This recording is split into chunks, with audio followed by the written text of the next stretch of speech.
سبحان الله، غريزة الأمومة في كل أنثى ورزق ربنا في قلبها.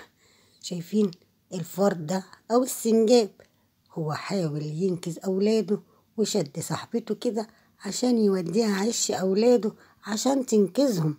بجد الأمة ده شيء جميل قوي بجد. سبحان الله، سبحان الخالق العظيم، سبحانك يا رب. تعالوا نشوف مع بعض ايه حكاية الفرد ده ولا السنجاب. انتوا شايفينه سنجاب ولا فار؟ اللي شايفه فار يقول لي، واللي شايفه سنجاب يقول لي في التعليقات. ويا رب بقى لأول مرة يشوف قناتي يرفع زر الجرس للكل عشان يوصلوا مني كل جديد. ما تنسوش يا حبايبي اللايك.